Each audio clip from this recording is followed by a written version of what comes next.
Magkano ba kasi yan? Hindi ko babanggitin kung anong shop to ha. Ang inabot ng kanilang quotation ay 47,950. Napakamahal. Ang labor nila sa pag-pull down ng transmission, 8,500. Ang kanilang flywheel resurface ay 3,500. Tapos ang pyesa, yung clutch disc, saka yung clutch pressure plate, 24,000 kaagad. Kaya pala inabot kayo ng 47,000. Okay sir, anong pangalan? Elmer Kahilya. Elmer Kahilya. Okay, anong problema nitong Fortuner mo? Nagano sir, Kuya Elmer. Naglolo power. Low power. Hindi kaya dahil sa mahal lang ang diesel, kaya dapat low power muna. Ha? Siguro. O sige, ano muna yung mga unang pinagawa nyo rito? Dati. Yung kuan, pinalitan ng timing belt, Okay. tapos nilinis yung EGR EGR. at saka turbo. Turbo. Ba't pinalinis mo yung turbo? Eh marumi na raw eh. Wala na raw halos butas eh. Ganun? Yung sa turbo?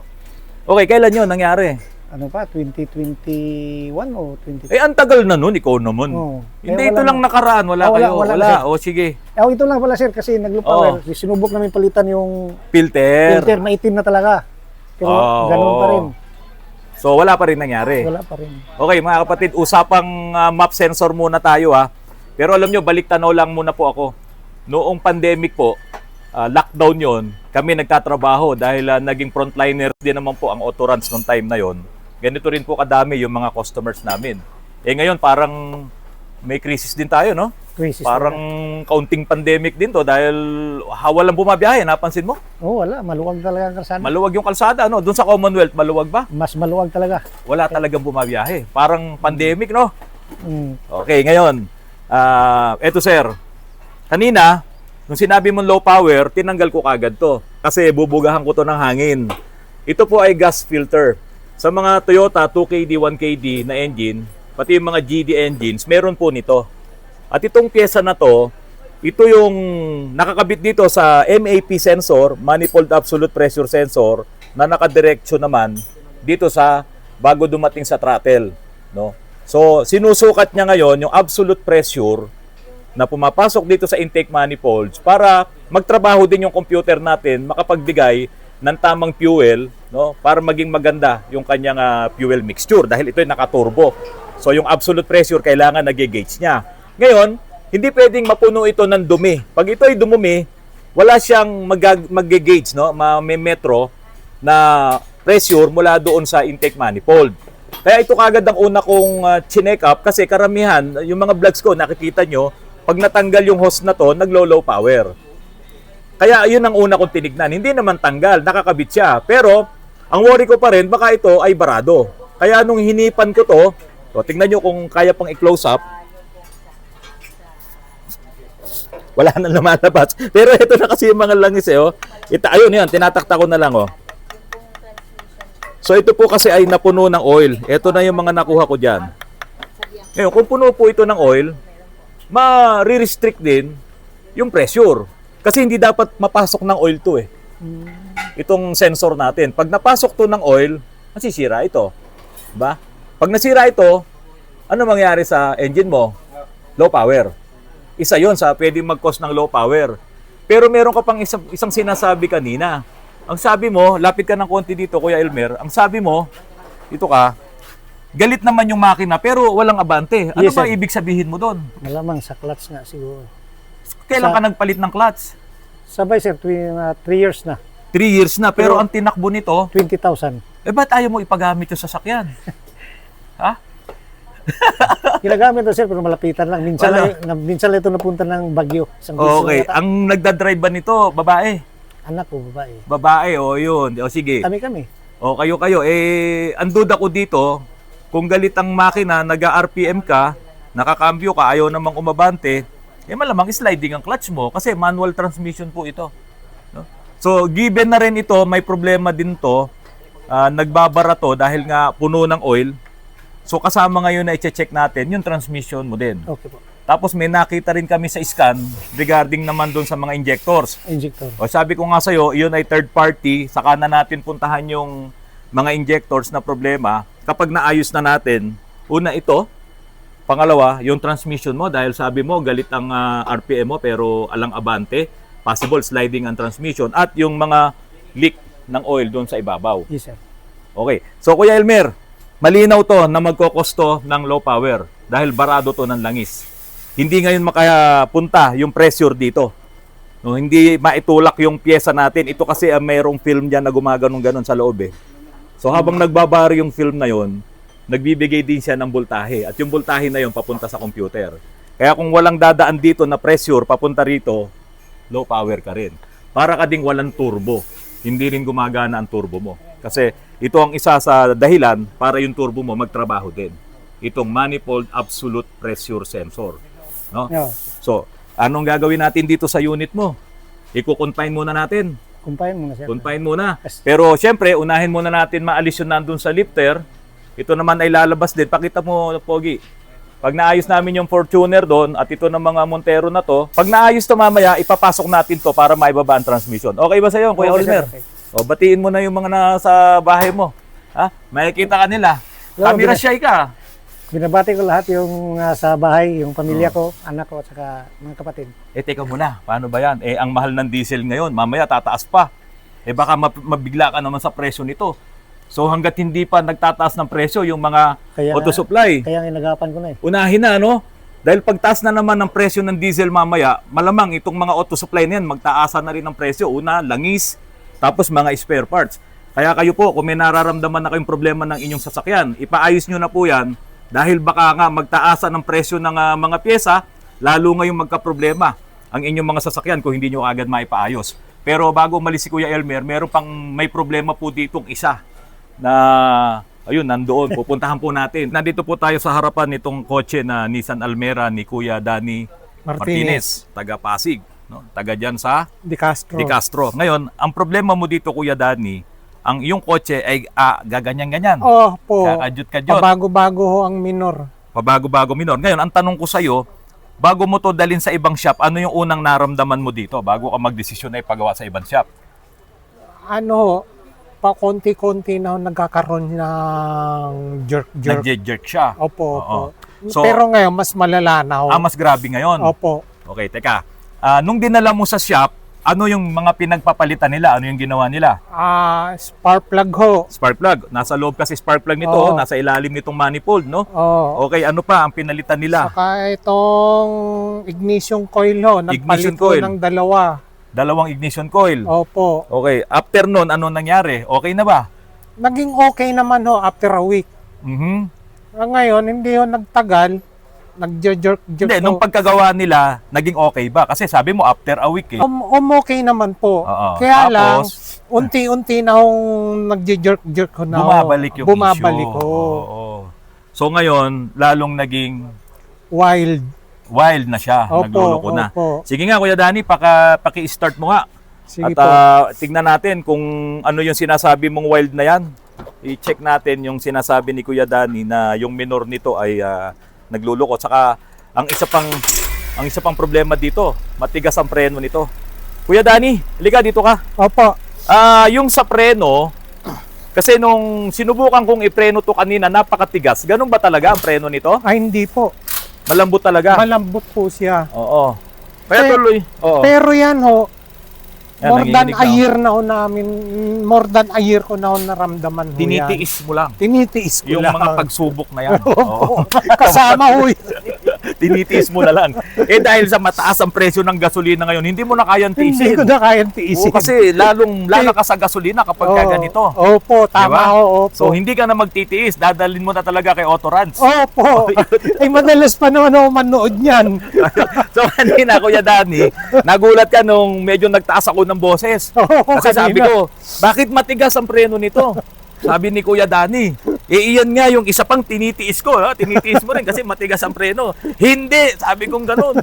Baka ito yung dahilan kung bakit ang makina mo ay pabago-bago. Oo. I-chinek ko yon, pero hindi yon. Pero damay. Damay. Ito mga kapatid, Posibilidad. pinakailaman yung throttle body, hindi dapat pinapakailaman yon. Kasi plastic lang yung gear noon. Kapag ginalaw-galaw mo yung throttle valve noon, pwedeng mabungi yung gear. Ayun, So dapat hindi oo. pinapakailaman, no? Kayo po na mayroong mga bigasolinang makina na ang throttle body niya ay katulad din ito, pati sa mga BIOS, plastic lang yung mga ipin ng gear noon. Kapag ka ginalaw yon, nabubungi yon. At kapag nasira, naku, napakamahal ng throttle body.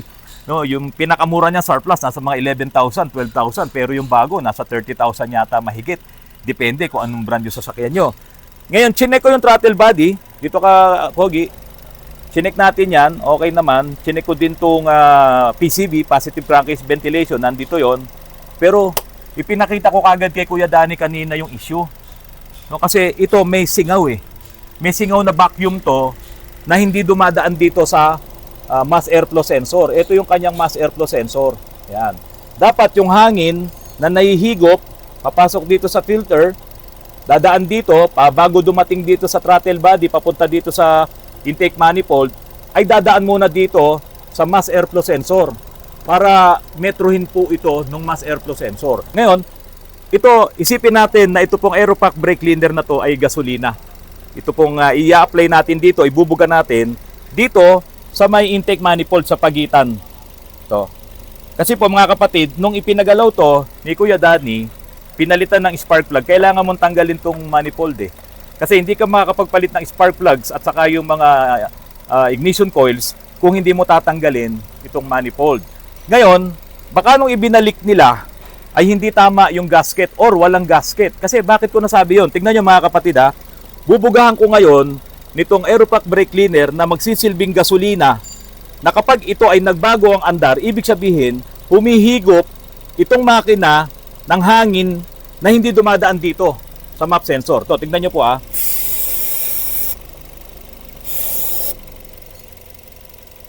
Yan o. Yan. Yan. Nagbabago po yung andar niya.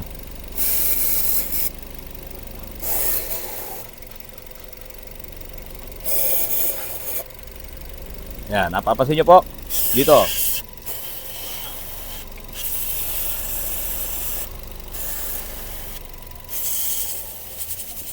Ayan na. Ayan na. Ayan na. Tingnan nyo. Tingnan nyo po ha.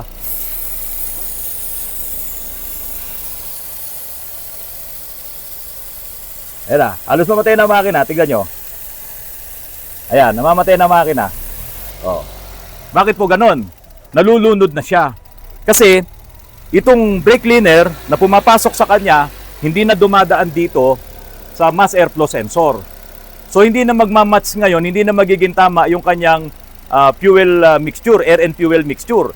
Dahil sumosobrang dami nung pumapasok na gasolina sa kanya, ito ngayon na sinabi nating parang gasolina na hindi dumadaan dito sa mass airflow sensor. Ulitin natin mga kapatid.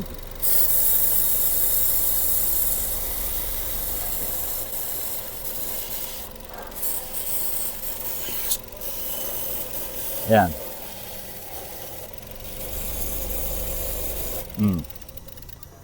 Patay. Nakita mo, Kuya Danny.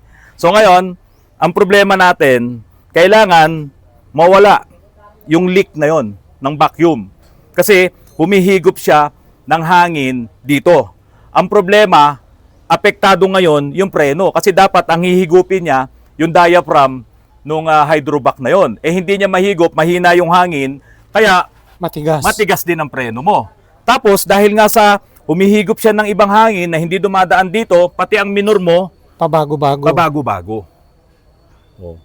E di ano ngayon ang gagawin natin? Ito kailangan makompine. Kasi nandito ka sa daanan, hindi ko to pwedeng buksan dito. Oh. So ito po, magagawa natin to pag natapos tong mga nandito sa loob. So bukas pa po ito masisimulan. Pero at least ngayon, alam mo na. Oh. Hindi ka na ngayon magtitiis. Oh. Magtitiis ka lang ng ilang araw habang ginagawa namin. Pero dahil sa ito po ay pinakailaman na nga ng iba at ginalaw na rin yung throttle body, expect mo, sana hindi mangyari na defective yun. At expect mo rin na baka may makita pa kaming ibang problema. Pero at least yung panginginig niyan, nakita natin mababawasan. Oo, talaga namang mathematically at science, no? At kung ano man, engineering, ay talagang iyon yung reason kung bakit ka nagkakaroon ng up and down na idling. RPM. Okay. Sa mga merong ganitong sasakyan, kapag ginagalaw ng ibang mekaniko at hindi na ibabalik sa tama, yung mga gaskets, napaka-importante niyan. Eh sabi ko nga dun sa ibang mga vlogs ko, ito mga plastic ang manifold, may pagkakataon yan na de-deform. Dahil nga sobrang init ng makina, tapos plastic to, na de-deform yan, at minsan yun na nagkokos din ng leak. Kaya kapag ka naka-experience kayo ng mga ganitong case, pwedeng may singaw po siya, yung vacuum ng inyong engine. Yung mga ganyan, pag nasira ang inyong PCB, nasira ang inyong hydrovac, no? Tapos nasira itong mga hose na yan, ganun ang epekto. Ang minor nyo, up and pataas, pababa. Pero kapag nire-revolution nyo, okay naman. Kasi nga po, wala nang problema yon dahil nag-open na yung throttle mo dun eh. Hindi na yun yung trabaho ng mga maliliit na pyesa na yon. Pag umopen na ang throttle mo, talagang bigay na po yun. Okay mga kapatid, Kuya Danny, iiwan mo muna to rito. Opo, O tignan nyo, ang dami yung problema. Di gasolina, diesel. Ayun pa, may naghihintay pa doon. Pero tignan nyo yung Moretti ko. Wala akong problema. Yung pag-akyat ko dito. Mga kapatid, magkano lang ang nagastos ko? Naka 6% lang ako doon sa charge ng aking battery. So, minultiply ko yun. Nasa 22 pesos lang yata yung nagastos ko paakyat dito. Samantalang yung iba, 11 kilometers, uubos na yun ng mga 200 pesos sa gasolina dahil sa mahal ng gasolina. Kaya kayo po, hanggat may pera pa kayo na pang down for another car, kung halimbawa talaga may plano kayo na bumili ng susunod na sasakyan nyo, itry nyo po ang mga electric vehicle, yung maliliit lang, na talagang magbibigay sa inyo ng katipiran. Pang go to market nyo, pang city, malaking tulong po yung mga ganyang klaseng mga electric vehicle. Ayan, tignan nyo po. Moretti Conserva electric vehicle. Maraming salamat po, Okay. Sir Randy. Yun na muna ha. Opo. Ipapagalaw natin to kay Tony. Kabisado ni Tony ito. Opo, Pero opo. at least nakita natin yung problema. Nakita mo, namatay pa yung makina, no? Oo nga po. So, ibig sabihin, dapat hindi ganon. Baka nga Okay. yung mga gasket o kung ano. Hindi na ibalik. Oo, yun. So, sa susunod, dapat yung gagawa ng sasakyan mo, mataas na ang technology nito, dapat sa mga mekaniko talaga na marunong. Certified. Si Kuya Manuel lumapit dito dahil nag-second opinion. Opo. Kasi ang inyong Suzuki na APB ba yan? APB po. APB ay sliding na yung clutch nyo. Hindi. Yung minsan malambot, Minsan matigas. matigas. Sa cambio. umaga, mahirap ipasok. Opo. Sa pag uminit na, Magaan na. magaan ang ipasok. Opo. Ngayon, nung tinanong ko siya, 6 years ago ba nung nagpalit ka ng lining? Mga 6 po. 6 years ago. Oh, yung- Sabi ko, bakit lining lang ang pinalitan mo? 6 years ago. Hindi pa pinalitan lahat. Kasi mekaniko lang po sa kapitbahay yung pinagpalitan ko. Oo. Kasi sliding eh. So, Hindi ako lining makatakbo. lang ang pinalitan. Ayun, lining lang. Ay, Pogi, doon ka para kuha yung yung mukha ni Sir, hindi kuha. Oo. No. Ayan. So, lining lang ang pinalitan mo. Ilang taon na yung sasakyan mo? 2014 po nabili. 2014 mo nabili, brand Opo. new. Sobrang nyo po. Okay, so 2014, 6 years plus 6 years, 12 years na yung sasakyan mo ngayon. Opo. Hindi ka pa nagpalit ng pressure plate, hindi ka pa nagpalit ng release bearing, hindi ka pa Hindi pa po. nagpalit ng fork. Wala pa po. 14 years. Opo. Yun ang dahilan ko. Yun ang dahilan ng problema mo. Kasi nung nagpalit ka ng lining noon, sana sinabay mo na yon. Sa bagay, napakinabangan pa. Opo, na ano pa ho. Tumatakbo pa ng malayo eh. Malaki na tipid mo. Malaki pa. Bakit kayo pumunta dito? Meron naman pala kayong napagpapagawaan. Inano ko lang po kasi, nagpapaano ko ng change oil. Oo. Pinaano ko na rin yung sa kung bakit matigas. Oo. Ang inano nga sa amin, yung papalitan yung sa Sa clutch. Sa clutch. Assembly na yun, kasi oo. Baka medyo mapababa yung presyo. Yung presyo. Opo. Magkano ba kasi yan? Ikaw, anong pangalan mo? Albert. Oo. Hindi ko mabanggitin kung anong shop to Pero ito yung estimate nila. Itatago natin. Ngayon, napakamahal na nga ng gasolina. Tapos madadali ka pa ng ganito. Diba? Suzuki APB lang naman to. Lit-lit ng transmission ito. Parang transmission lang to ng mga Jimny. Diba? Ang inabot ng kanilang quotation ay 47,950. Napakamahal. Ang labor nila sa pag-pull down ng transmission, 8,500. Flywheel resurface ay 3,500. Opo, yan po yung binigay sa aming niya. Doon pa lang 12 mil na yon yung labor nila. Opo. Tapos ang pyesa, yung clutch disc, saka yung clutch pressure plate, 24,000 kaagad. Kaya pala inabot kayo ng 47,000. Opo. Yung banday lang, ba't kayo pumunta dito? Isa po yun sa dahilan. Napakamahal talaga. Di ba? Trabahador lang po tayo. Yun na nga, Kuya Manuel. Alam mo, Kuya Manuel, itong trabahong pagpapalit ng mga clutch assembly, kung may kaibigan kang mekaniko, kaya niya na yan Kahit mag-isa lang siya, ang liit-liit ng transmission niyan, saka mataas yung APB. Opo. Iilalim ka lang dun, hindi mo kailangan mag-jack ng body. Makukuha mo na yung transmission. Ba't ka gagastos ng 47,900? Doon nga po ako nag-isip eh. Sabi ko, pinapalitan ko ng ano, yung lining doon sa ilalim kasi slide. Oo. Dinukot lang sa ilalim, ang kaya bilis tanggalin. Alam mo ba kung gaano kalaki lang ang lining niya? Malaki lang ng konti dito yun eh. Oh, malaki lang ng konti dito. Oh, yung original, hindi ako naniniwala ng original niyan ay clutch disc original, 12,500. Mahal pa sa original ng Toyota. Yung mga Vios, yung mga Aisin, hindi naman ganito ang presyo. Presyo na to ng clutch ng Fortuner eh. Yung clutch lining, hindi pa nga eh. Mahal pa rin to, 12,500. Sabi ko nga, late ng sasakyan ko, ganun ako gagastos. Yun lang, oo. Dapat sa panahon ngayon talaga, wise tayo. Hindi ko kayang maningil ng ganito kalaki. Sobrang mahal nitong sinisingil sa inyo. Anyway, nagpunta na rin lang naman po kayo dito para magpa-quote lang din naman no? Hindi ko po kayo bibigyan ng quote dahil sinabi ko sa inyo ito'y mahal. So, ibig sabihin, mas mura. Di ba? Kung yun nga dati, lining lang pinalitan nyo, tumagal pa ng ilang taon. Di ba? Hindi mo kailangan talaga ng sobrang mahal na piyesang ganito na hindi ko alam, mukhang niloloko ka lang. Pwede pa rin tayo makabili ng mga original parts na hindi po ganito kamahal. Sobrang mahal. 35,950 inabot nyo. Clutch assembly lang yan. Ang labor nila, 12,000. Yun nga Fortuner, ang clutch assembly nito, malaki na po yung 24,000. Original yun, Aisin. Malaki na yung 24,000. Sa inyo, ang inabot, 35,000. 36, round off. Sobrang laki, sobrang mahal.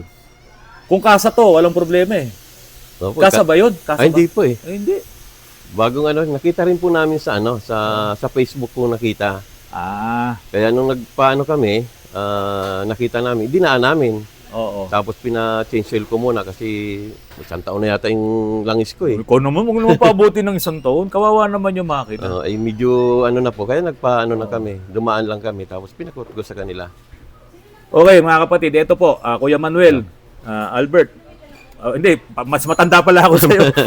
Baka tumaas ang presyo ng materyales. So, it's about time na meron kayo napansin ganyang problema, ipagawa nyo kagad. Kasi mamaya, tataas na naman ang presyo ng diesel at gasolina. Hindi na makakatiis yung mga auto supply, pati yung ibang mga nagtitinda ng mga lubricants na yan, mga langis na yan, na hindi sila magtaas. Kaya kung ako sa inyo, kung gusto nyo talaga makatipid, now na. Ngayon na. Kasi kung hindi mo mabibili yung mga pyesa na yan, baka magkatotoo itong 47,000 na yan. And this, aware naman po. Magmamahal po talaga ang mga pyesa. Kausap na rin namin yung supplier namin. Anytime soon, magtataas sila ng presyo. Kayo po, mga kapatid, tandaan nyo po yung sinasabi ko. Kung meron kayong alam na pyesa na sira ng inyong mga sasakyan, ngayon pa lang, bilhin nyo na kung sigurado kayo dahil aabutan niya ng pagtaas ng presyo. Yung langis ko, ganun pa rin ang presyo ko ngayon. Pero pag nagtaas na, yung kinukuhanan natin ng langis, magtataas na rin po kami. Okay mga kapatid, yun na muna ha. Medyo mahaba na yung vlog natin. Basta araw-araw, gagawa tayo ng mga vlog na makakatulong po sa inyo. Lahat po ng binabanggit natin dito, ito po ay makakatulong sa inyo sa mga pagdidesisyon nyo sa inyong mga sasakyan.